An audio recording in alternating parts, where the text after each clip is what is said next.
Ciao a tutti, it's Autumn, and today we are making a video. That's something new. I wanted to talk a bit about artifacts because some people will say I'm a bit of an expert on it, and I would agree. But yeah, artifacts are pretty good. But you know what is even better? Posting your tournaments on H.A.T for free. It's free publicity for your events. So if you are organizing H.A.T format events, just get in touch, or you don't even have to do that. You can just apply to be a tournament organizer and post your tournament results. You can even post them in advance, so people can find out about them and join them. But yeah, that being said, artifacts. What are the best artifact decks? There's a lot of artifact decks. There's a lot of artifact decks. There's a lot. Yeah, you get the joke. But what are the best ones? Before we get into that, shoutouts to some honorable mentions. And the purpose of this video is like, you want to get into artifact decks. There's a bunch of them. You want to know what's a bit different about each of them, and this is the right place to do that. So shoutouts to Fire Kings. It's been gaining some buzz lately. Fire King pile with artifacts amongst other stuff. It's a cool deck. Ignore the fact that I hate Fire Kings with a passion. Next up, shoutouts to Synchron Artifacts. I was really surprised by the deck. Of the Synchron decks. Oh yeah, you can even comment on your decks if you are a pro member. It really surprised me by how good it is compared to other random artifact pile decks I've ran over the years, like Noble Knights or stuff.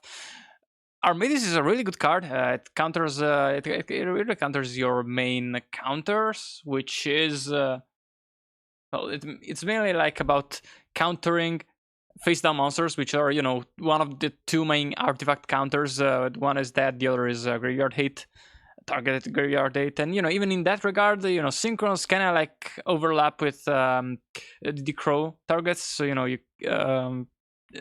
when everything gets hit by the Crow, then some things can't get hit by the Crow because there's just not enough of them, unless your opponent opens 3 of them, in which case they probably bricked anyways. So yeah. Also, shout outs to Insectors. I don't know, cool deck. You can run artifacts in them. Plant Artifacts, cool deck. Ghost Trick, cool deck. Lightstorm Artifact, one of my favorites. It's better than people expect. Looking at this, you see what's the synergy, and the synergy is like Soul Charge is a good card. Shocker. Talking about hot format, not a lot of people know that Soul Charge is a very good card, but yeah, you can even if it gets countered by such a strong card as Vanity's Emptiness or shit.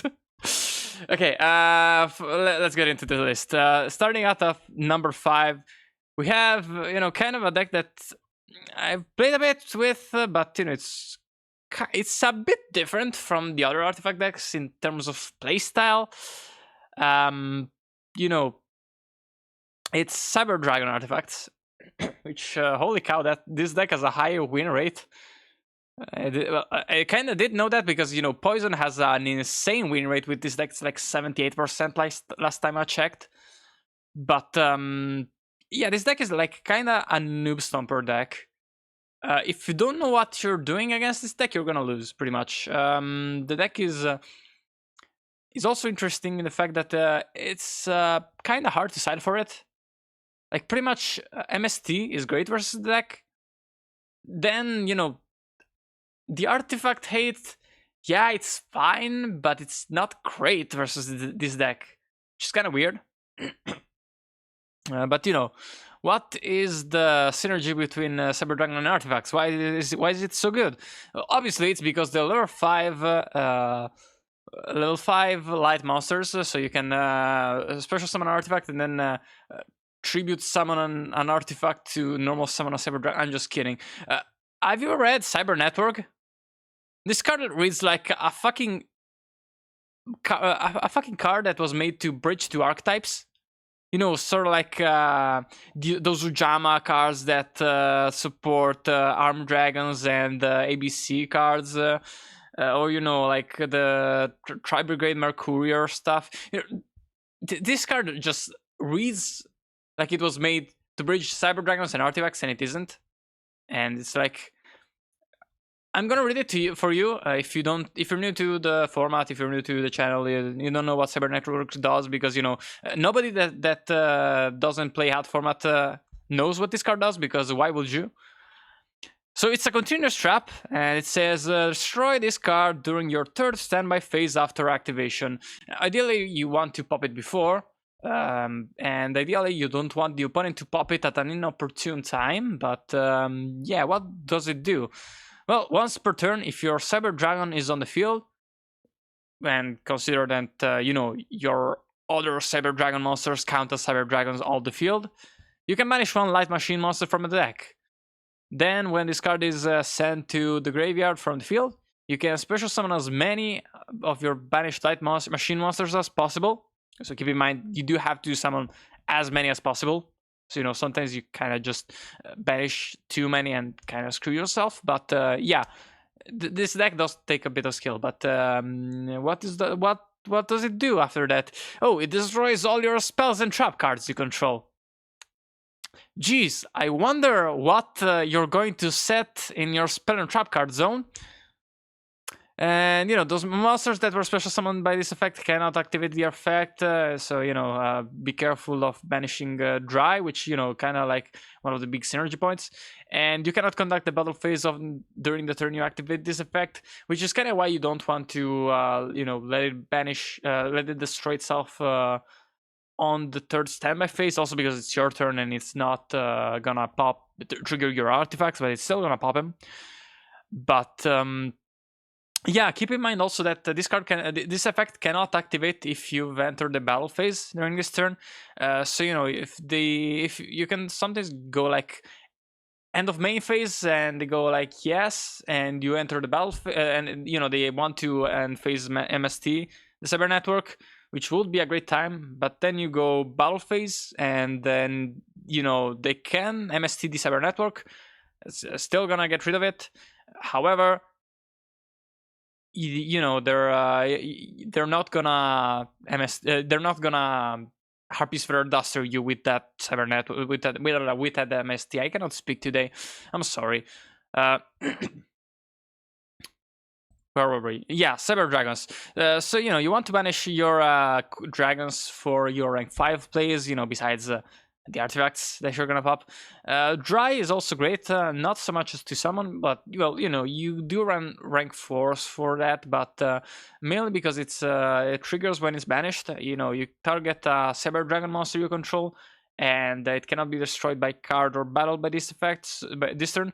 So, you know, pretty much you have Cyber Dragon Core, which is, you know, is legal in this format, and it's an insane card. Just normal summon this, set Network, then Network banish Dry to protect Core, and when Core hits the graveyard, you can banish it and summon out your Cyber Dragon.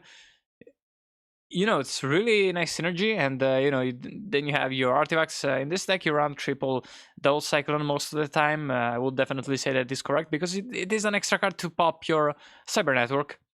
And then, you know, you kind of just... for traps, it's valuable to have chainable traps. So, you know, Compulse is really nice. Breaker Skill is nice. Sorry, I shouldn't really be... digging deep into card ratios. I should really be explaining the deck. Besides, you know, the fact that this deck is it's a weird case where Soul Charge is like fine. You know, earlier builds I think ran 2, because you know it's Cyber Dragon. Like it's a deck in H.A.T format that can use Soul Charge. Why wouldn't you run 2? You know, it's like it has its uses. You can use it, but it's not really good at using Soul Charge because the Cyber Dragons don't really load up the graveyard much. Artifacts don't really load up the graveyard much. It's a nice backup play once if a Cyber Network push doesn't go through. But besides that, it's not the greatest card in the world in this deck. But you could still run one. It's a decent enough card, but not great. But what are the main weaknesses of the deck? Yeah, I've already mentioned it. This deck really dies to a well-timed MST, and that is a pretty common side card and even main deck card. And also artifact mirrors. Artifacts are obviously really bad for this deck because not only do they play 5 MSTs, they also have Moral Attack, which is basically the same thing in this case. But yeah, something that is really nice is hard to side against. But yeah, Cyber Dragons number 5 on this list. Going on to number 4. I'm sorry. I know it's weird coming from me, but yeah, I'm putting Constellars in at number 4. What are you gonna do about it? I'm just, honest. Bad card, don't run it. Honesty is terrible. Anyways, yeah, Constellars, really cool deck, really fun deck, really strong deck on turns 1 through 5, pretty much. Then the deck falls off completely. That's kind of the main issue. It's like the best deck for a couple of turns, and then it's literally the worst deck in the format to ramp with. If I had to grade it on ramping, it would literally be a 1. It cannot do it. It literally cannot do it. It's like asking a final countdown deck to do damage and be aggro. It's like it cannot do that. Constellars just gotta make plays, make it stick, make it count, make the opponent not be able to do anything, and then just kill them as quickly as possible. Most of the time, the main issue with that is like what gets overplayed is really easily Moral Attack. So it's kind of, you can play around with bouncing the opponent's back rows when they target them, but if they have a Sanctum, they have a Sanctum. It's like GG. What are you gonna do about it? Warning it? Oh yeah, that's gonna pop the Pleiades too. Oh no, but yeah, like it's a really aggressive deck. It's a really strong deck in the first few turns, but afterwards, not so great. Also, at least for my builds, the deck is really high synergy, which is an issue because makes the deck bricky as fuck if you don't max out on engine. Luckily, it is one of the few decks in the format where you can literally run like 40 cards of engine. And I almost do that, I mean 2 lances, but besides that, it's all engine, and I feel like that is definitely the way to go for the deck. But some people disagree, and I cannot blame them. They open really well, so if they are lucky, good for them. You can afford to run 3 breakthrough skill and a warning and like bottomless if you only open 1 and the rest of your hand is full engine, and you can combo off regardless. But speaking of combo off, yeah, like in my opinion, this deck is literally a combo deck that just skips the combo and just goes normal summon, end board. Make Pleiades, set 3, that's set 4. That's literally as good as an Infernity board, as good as a Sylvan board. Like, not in terms of how hard it is to get over, but in terms of how much it stops the opponent from playing in the first place, which can then be converted to damage with Shark Fortress OTKing you out of the ass. And yeah, one of the main issues with the deck is also the fact that since the deck is really inconsistent, you cannot really side too much without the deck becoming really unstable. But yeah, that is also why I started siding the shit out of extra deck cards. I really like doing that. Second Exitons, really nice. Omega, number 12, Diamond Direwolf. I've considered Rhapsody. Dragon Zero, to be honest, could also be an idea. But you know what I'm saying. There's it's really hard to setting more than like 4 slots. Not because the deck doesn't have cards that you would consider sending out, but because once you do, you are going to break hard a lot. Trust me, it happened so many fucking times to me. Just learn from my mistakes and don't oversight. That is my 2 cents on the matter. But yeah, Constellars, really nice deck. But I do feel like they are just a bit too unstable for me to place them any higher than number 4. So what could be better? How about like the best synergy out of any artifact deck besides Constellars? Okay, no, yeah, there's a lot of cool synergies, but Necro Valley is like an insane card for artifact decks. And fun story, like literally the tournament that Gravekeeper artifact came into the scene, I wanted to bring Gravekeeper like Trap Brick Sands shit, but I was so frustrated with Necro Valley. Like I was playing versus Fire Kings, again I hate that deck, and I was like, I was in a ruling nightmare about Garunix, and I was like, why the fuck am I even having this discussion? I have Necro Valley on the field. It should stop fucking Garunix. It should stop fucking artifacts, and it doesn't. And it's amazing. You have Necro Valley on the field? Great. You have artifacts, okay. You ignition an artifact. You go Sanctum, summon big attack, pop more attack. Okay. Respond to that. You cannot crow it. You cannot cyclone reader it. You cannot debunk it. You cannot graveyard the breakthrough skill it. Like what? That is insane. That is just insane. And besides that, the Gravekeepers are fine. Like Spy is good, Recruiter is good, Commandant searches Necro Valley, so it's good, obviously. Shaman, depends on the matchup, but can be really, really good. And besides that, you're running your hands or your Murmeleos.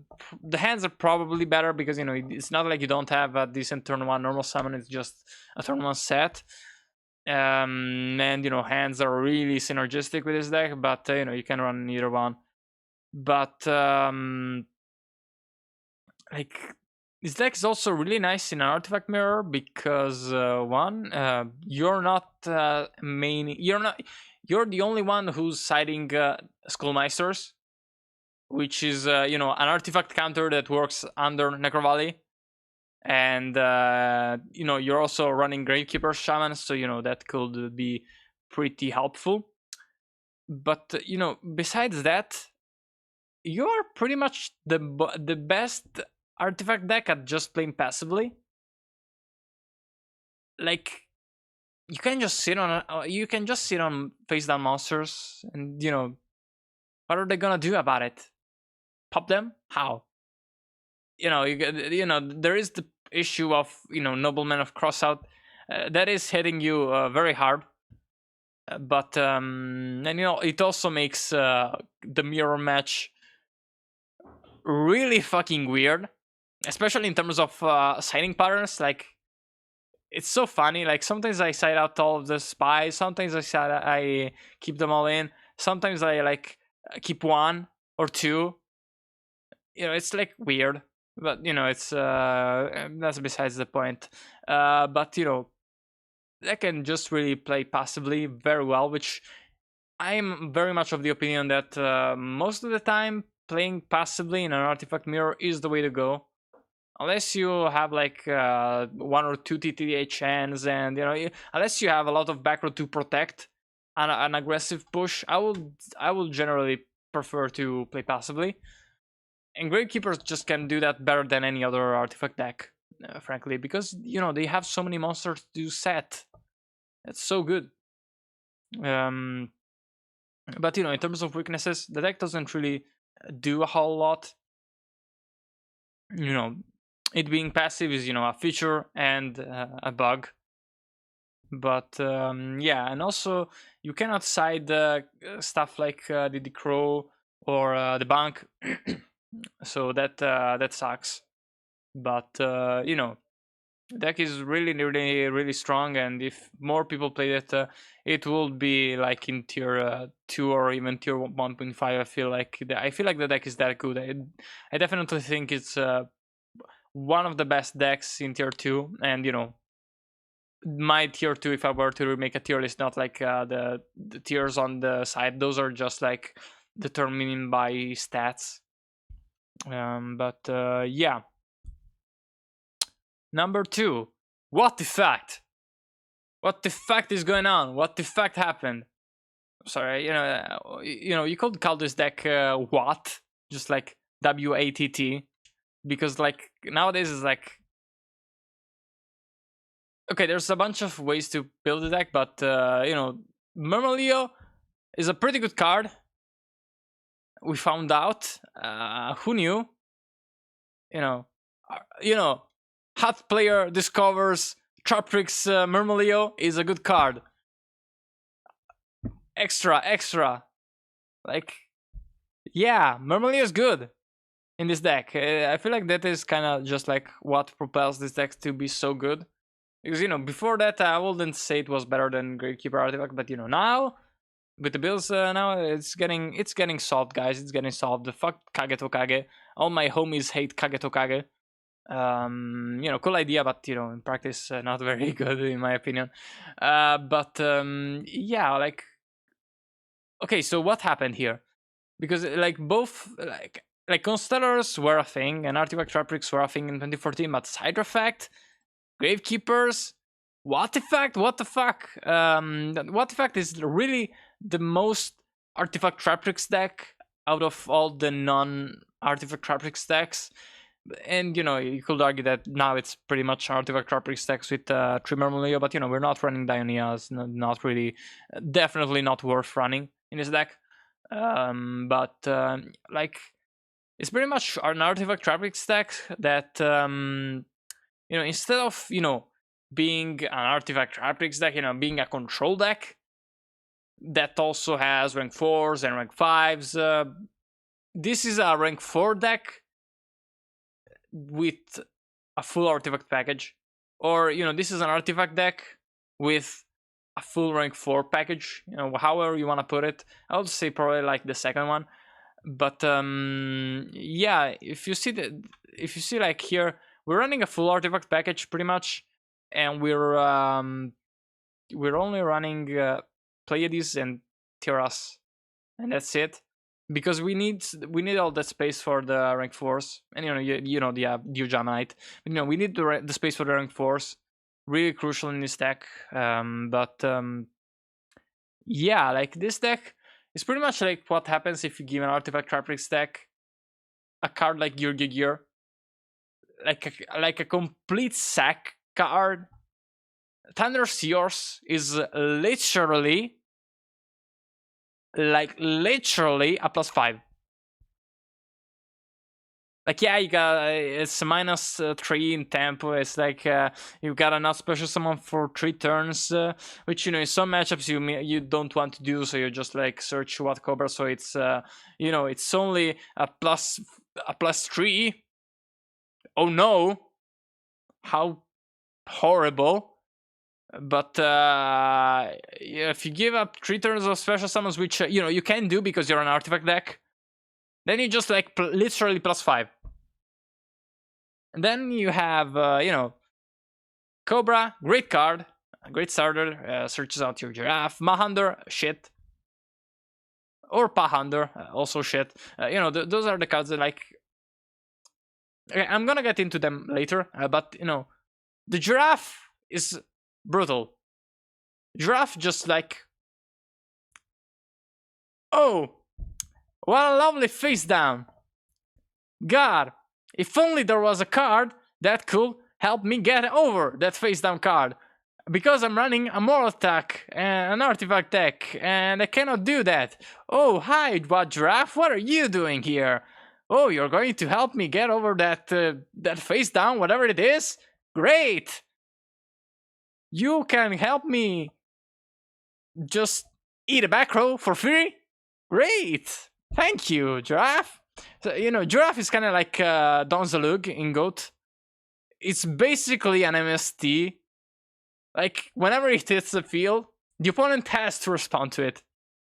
Yeah. But the funny thing is that, like, a lot of the time, you don't even have anything, but just the threat of normal summon wild giraffe, attack, Memphis 2, instant fusion, Exiton is just like, you cannot, it's really fucking risky to let a wild giraffe pass through. And even besides that, giraffe is really helpful for helping you get rid of face downs.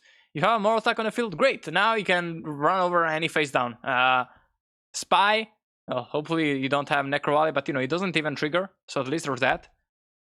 Armor, gets over it. Hands, gets over it. That's pretty much it. Shrumo gets over it. Doesn't matter. Giraffe plus more attack gets over any face down monster. You don't have more attack. Oh, well, normal summon Mahander. Normal summon Wild Giraffe, attack with Giraffe, and then attack with Mahander or Pahander. And, you take like 500 damage, and then you make Backship and get rid of it, and if like 1000. Yeah, that's pretty good. But yeah, like, what about the Handers? Why am I mentioning Pahander when, it's clearly worse than Mahander? Well, so there's kind of like two builds of the deck right now. There's like the more there's the 100 build and there's the 200 build, and the 100 build usually plays just Mahander because it's bigger. However, we have experimented with the Pahander because it's smaller. Mainly, it's smaller than an Ice Hand, so they cannot crash into it. Unfortunately, as funny as it would be to like play Pahander specifically because he's weaker, unfortunately, like it seems like more often than not Mahander is a bit better, especially because the deck is becoming popular enough that mirrors are a concern, and if you're running Pahander in a mirror match and the opponent is running Mahander, you lose. Like, maybe not you lose, but it's a big disadvantage. And also, there's the fact that sometimes you do want to crash a Mahander into an Ice Hand. You don't know. But besides Ice Hand, there's really not a lot of relevant things that like that's kind of stat line where it will matter besides those interactions. And obviously there's like 100 life points situations, but oh geez, I wonder if there's a card that helps me make damage. Oh yeah, it's like the entire deck. So yeah, kind of like Gravekeepers, which, oh shit, I forgot to mention about the kind of like the best thing about Gravekeepers. Soul Charge, that is a good card in that format. I wonder what card stops it. Necro Valley. Soul Charge, it's a great card. Interesting that you went like Soul Charge for 4. Too bad it walked into Scythe, but whatever. I wonder if there's a way that I could take advantage of the massive amounts of damage you're taking. Oh yeah, like the 4 guys that attack directly and inflict like 4,400 damage total, plus my 2 guys in the extra deck that inflict more. Yeah, it's pretty fucking good. It's pretty fucking good. Now, like in terms of weaknesses, kind of like Gravekeepers, but even more so. The deck is kind of weak to getting overwhelmed, especially if you're going for the Seahorse line. But kind of ignore the stats, but not really, because of the fact that is For like months, it was only Flamonato on the deck, and he wasn't the best. Nowadays, he knows. He told me. That's kind of why I got into the deck in the first place. He was like, "Hey, check this deck out. It's really cool. I cannot top with it. Can you top with it? Sure." And I did. So that was cool. I like that. That was fun. But yeah.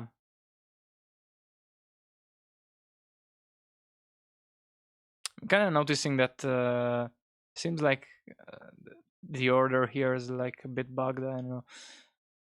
It's my site, and I should know more. Maybe it's just yes. I think it's just alphabetical. It used to be like your based on the amount of matches played. I should fix that. I feel like I probably fucked that up in a big update. A couple of things got happened to that. Sorry about the tangent. Developer Orium here talking about. Anyways, yeah, let's get into number one, and it's a tie. So it's a top 6. Jokes on you. You get free extra content. Oh my god, what value? Kind of like hatformatmeta.com Pro. Anyways, H.A.T and C.A.T. Talk about an iconic duo. Name a more iconic duo than this, besides Gear and Sax. And I mean SACKS. Sax and Gear are not very common, especially with the BO of the Gear players. Anyways, H.A.T and C.A.T, you know. Sometimes I don't know which deck is better. Sometimes people start playing the shit out of C.A.T. Sometimes they start playing the shit out of H.A.T. It's kind of like, yeah, both decks are good. It's like C.A.T is like better into everything besides Kyrgyz and H.A.T. And you know, those are kind of like the 2 best decks. So you know, H.A.T being better into those is good. Also, Evil Swarms, because people are playing that shit. Hooray! Yip yip hippie. Anyways, yeah. So you know, H.A.T is the classic H.A.T, and C.A.T is the old new kid on the block, pretty much. But you know, what is the difference? So that, you know, C.A.T is pretty much like Artifact Traprix decks, like to a T. It's just like Artifact Turbo. Artifacts are the win con. It's basically a pure artifact deck without running the bad cards that pure artifact decks do run. We're just running good cards like Murmoleo and Karkar, which, you know, artifact decks aren't known for ramping, besides, you know, Artifact. But, you know, if your normal summons are +1s, that can kind of help with that. You know, it's not the same thing as just like ramping, but, you know, it does help. But, you know, what if you don't want to rely 100% on your artifacts? What if, you know, maybe they're bad in a matchup? Well, then you can run H.A.T. You have a secondary win condition in the hands, because, you know, the Traprixes aren't really a secondary win condition. You know, I guess you can win some games of just Dionia control. But, yeah, you want to win with the other cards. But, yeah, like, hands. Those are good cards. You could run them. Don't have a lot of synergy besides, you know, rank 4s, but hey, good cards. You know what are also are good cards? Artifacts. You know what are also good cards? Traprixes. You know, that's kind of the point of the deck. It's kind of like the whole format is a reflection of, hey, you know what are good cards? The engines. I don't know what to say here. It's like I'm talking about like Artifact Traprix. It's like wow. Do you want to hear me talk about Artifact Traprix again for the like 500,000th time? Is this fun? What is the point of this? What is the point of anything? What am I doing with my life?